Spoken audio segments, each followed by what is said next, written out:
তাৰ মানে যোৱা আমাৰ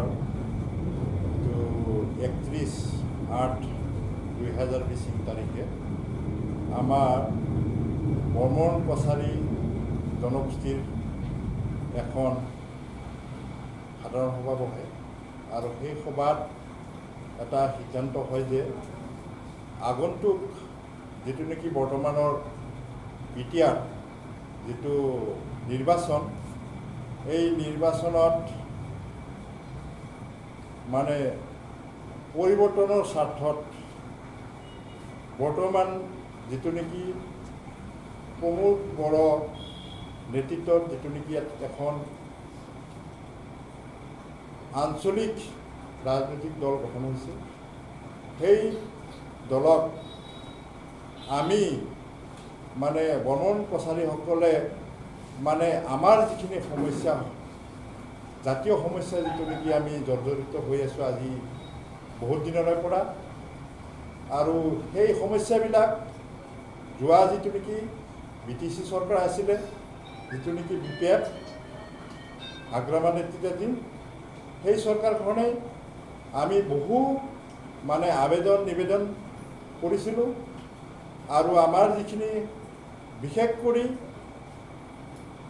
সকলোৱে জানে যে আমি এই বৰ্মন কছাৰী জনগোষ্ঠীসকল খিলঞ্জীয়া মানুহ আৰু ভূমিপুত্ৰ হয় গতিকে আমি মানে মংগোলীয় জনগোষ্ঠী আমি এছ.টি মানুহ হয় গতিকে সেই হিচাপে যেটো নেকি আমাৰ এছ.টিৰ মৰ্যাদা বিশেষ কৰি সেই মৰ্যাদাখিনি আমি পাব লাগে আৰু আমি এটা বৰ্মন কছাৰী জাতি হিচাপে আমি স্বীকৃতি লাভ কৰিব লাগে আৰু সেইখিনি আমি দাবী লৈ আমি বহু দিনৰে পৰা আমি আবেদন নিবেদন আমি চৰকাৰৰ লগত জনাই আহিছোঁ কিন্তু এতিয়ালৈকে আমাৰ যি সমস্যা এই সমস্যাসমূহ মানে বিশেষ কিছু আগবাঢ়িছে যদিও আমি বিশেষ ফলৱতী হ'ব পৰা নাই গতিকে সেইকাৰণে আজি যেটো নেকি আমাৰ যোৱা যেটো সভা এই সভাত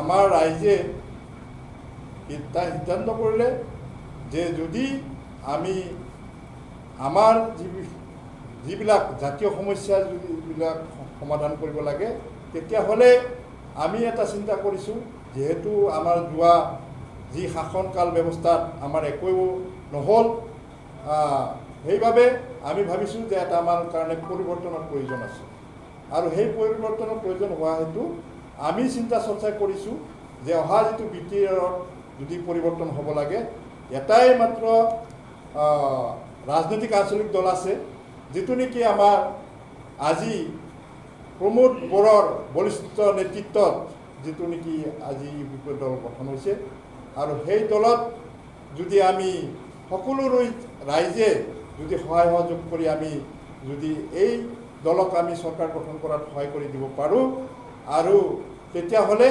নিশ্চয় আমাৰ এই যিবিলাক সমস্যা আছে এইবিলাক সমাধানৰ ক্ষেত্ৰত ইতিমধ্যে তেওঁ মানে আমাৰ আগত দলৰ সভাপতি হিচাপে আমি তেখেতৰ ওচৰত আমাৰ এই সমস্যাৰ বিষয়ে তেওঁক অৱগত কৰা হৈছিলে আৰু তেওঁ বিশেষ কৰি তেওঁ এই কথা কৈছে যে এছ.টিৰ কাৰণে আপোনালোকে চিন্তা কৰিব নালাগে আৰু বাকী যিখিনি সমস্যা আছে এটাৰ পিছত এটাকৈ হৈ যাব গতিকে এইখিনি আমাক আশ্বাস দিয়াৰ পিছত আমি যিখিনি এইখিনি আশ্বাস ৰাইজৰ আগত যেতিয়া অৱগত কৰিলোঁ আৰু তেতিয়াই ৰাইজে এটা আস্থা ৰাখি ভৱিষ্যত দিনত যেহেতু আজি আমাৰ এই সমস্যাবিলাক কোনো এটা চৰকাৰে মানে বিশেষ মানে পদক্ষেপ লোৱা আমি দেখা নাই গতিকে আমি যেহেতু আগৰ পৰাই আহিছোঁ আমাৰ প্ৰমোদ বড়ো ছাৰ আপচুৰ সভাপতি থকা সময়ত বিশেষ কৰি আমাৰ এই বৰ্মন জনগোষ্ঠীটো মানে বিশেষভাৱে প্ৰথমে তেওঁ আমাক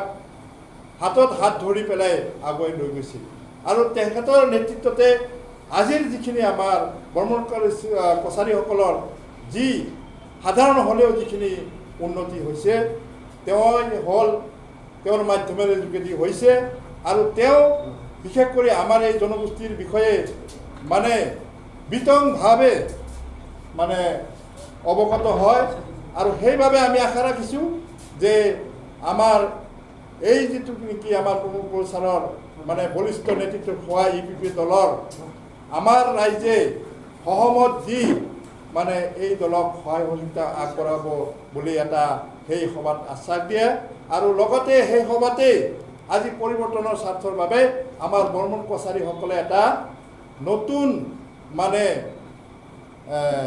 সংগঠন খোলে আৰু সেই সংগঠনৰ নাম হৈছে অল বিটিআৰ বৰ্মন কছাৰী জাতীয় ঐক্য মঞ্চ। গতিকে এই যিখিনি আমাৰ অল বিটিআৰত যিখিনি আমাৰ বৰ্মনসকল আছে, বিশেষকৈ এই বৰ্মনসকলে অহা যি আমাৰ ইউপিপিএলৰ বলিষ্ঠ নেতৃত্ব প্ৰমোদ বৰা ছাৰৰ যিটো নেকি ইউপিপিএল দল, এই দলত আমাৰ ৰাইজে সহায় সহযোগিতা আগবঢ়াব বুলি তেওঁলোকে মত প্ৰকাশ কৰিছে। আৰু আজি আমিও আশা ৰাখিছোঁ যে আমাৰ যিখিনি সমস্যা আছে, এই সমস্যাখিনি আজি যদি আমাক পূৰণ কৰি দিয়ে আগন্তুক দিনত, তেতিয়াহ'লে আমিও ভাবিছোঁ আমাৰ সংগঠনৰ ফালৰ পৰাও আমি আজি মানে মুক্তভাৱে আমি এই দলক আগন্তুক যিটো নেকি বিটিআৰ নিৰ্বাচন হ'ব, এই দলক আমি সমৰ্থন আগবঢ়াই যাম। আৰু যদি বিশেষ কাৰণবশতঃ যদি আমাৰ যিখিনি দাবী, এই দাবীখিনি যদি পূৰণৰ ক্ষেত্ৰত যদি কিবা অসুবিধা হয়, তেতিয়াহ'লে আমি পৰৱৰ্তী পৰ্যায়ত আমি বেলেগ চিন্তা কৰিব চেষ্টা কৰিম। গতিকে এইখিনিয়ে, গতিকে মই আগন্তুক দিনৰ পৰিৱৰ্তনৰ স্বাৰ্থত যাতে আমাৰ এই বিটিআৰ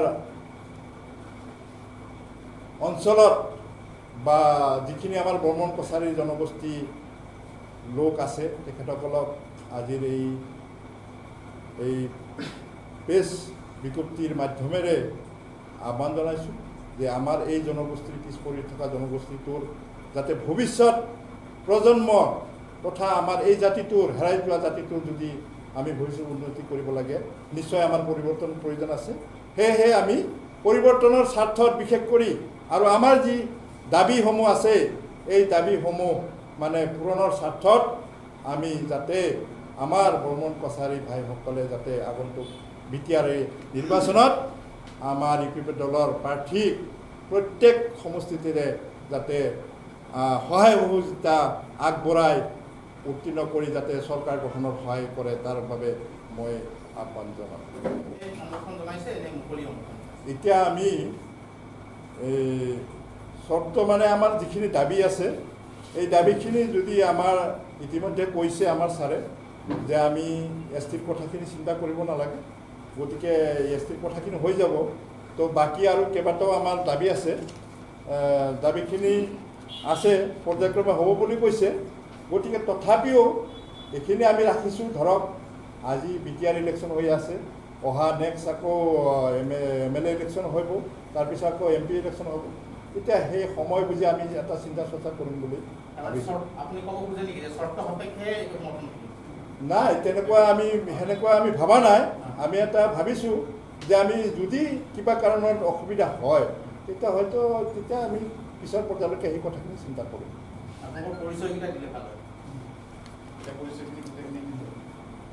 এতিয়া মই অল বৰ্মন কছাৰী জাতীয় ঐক্য মঞ্চৰ যোৱা 31/8/2012 তাৰিখে এই জাতীয় সংগঠনৰ জন্ম হয়। গতিকে মই সেইদিনাৰ পৰাই মই জাতীয় সংগঠনৰ সভাপতিৰ দায়িত্ব হিচাপে মই দায়িত্বভাৰ গ্ৰহণ কৰিছোঁ। এইখিনিয়ে মই কৰিছোঁ। মোৰ নাম দিলীপ বৰ্মন, শ্ৰী দিলীপ বৰ্মন। কি কয় এইটো আপোনাৰ 31/8/2020। এতিয়া আমাৰ বিটিআৰত মোটামুটি ধৰক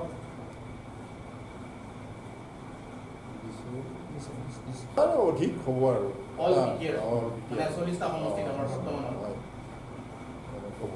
ইয়াত আপোনালোকৰ বৰ্মন কছাৰী যি ছাত্ৰ সন্থা আছে, হয়, তাত তেওঁলোকৰ ভূমিকাটো আপোনালোকৰ লগত আছে নে তেওঁলোকে আকৌ সুকীয়া চিন্তা কৰে? এতিয়া চাওক, কাৰণ আজি আপোনালোকৰ লগত বৰ্মন কছাৰী পৰিচয়টো পোৱা নাই, মানে ছাত্ৰ সন্থাৰ পৰিচয়টো পোৱা নাই, আপোনালোকৰ আছে নে নাই? চাওক, প্ৰত্যেক জাতিৰে সংগঠন থাকে, ছাত্ৰ সংগঠন থাকে, আমি জাতীয় ঐক্যমঞ্চ। গতিকে ইয়াত আমি চিন্তা চৰ্চা কৰিছোঁ এইটো কাৰণে যে কিছুমান চিন্তা চৰ্চা আমি অমিল দেখা পাইছোঁ।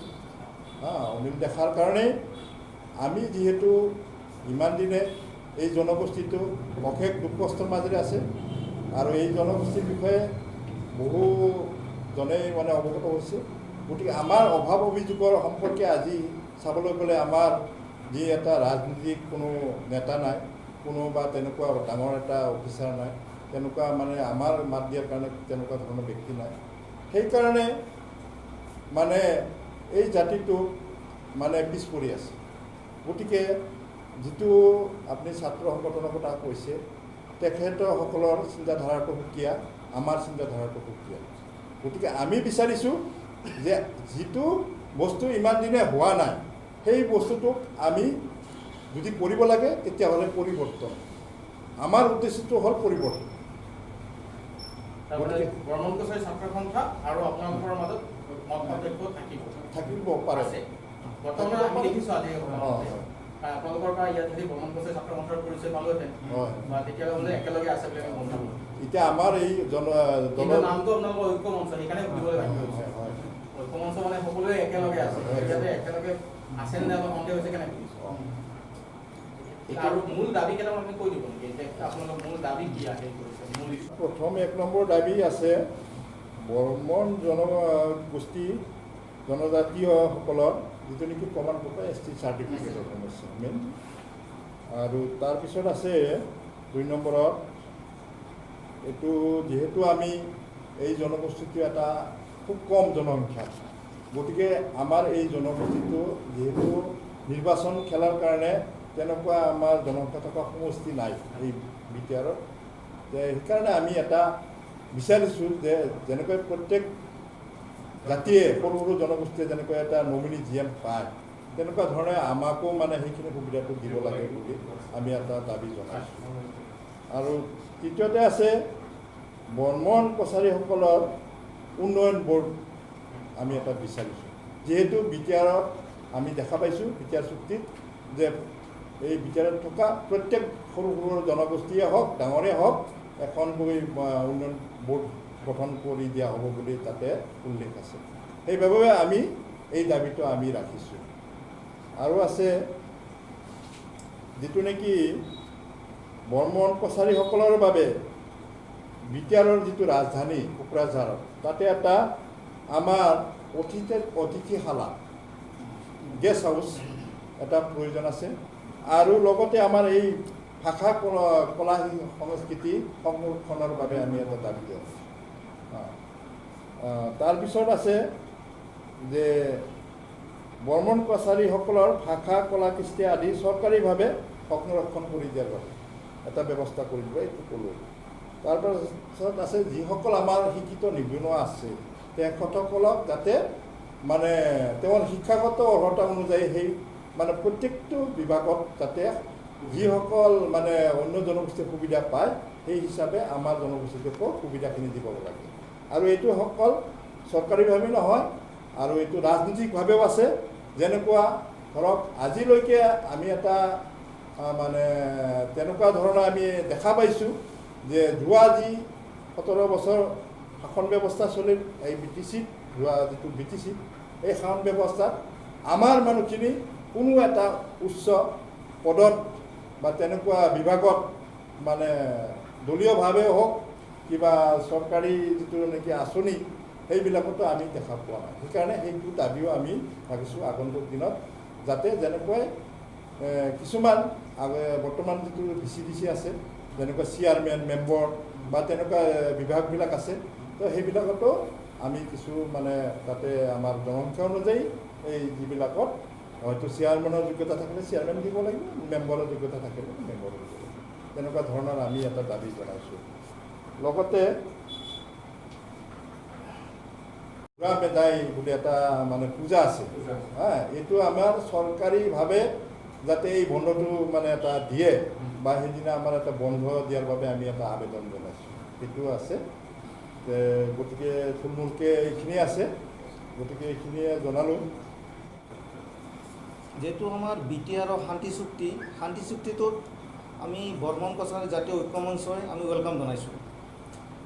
BTR শান্তি চুক্তি যিটো শান্তি চুক্তি দফাই দফাই যদি পালন হ'বলগীয়া হয় তেনেহ'লে এজন উপযুক্ত নেতাৰ প্ৰয়োজন, আৰু সেই উপযুক্ত নেতা আমাৰ প্ৰমোদ বড়ো আৰু গোবিন্দ বসুমতাৰী যদি তেনেধৰণৰ নেতাৰ প্ৰয়োজন হ'ব।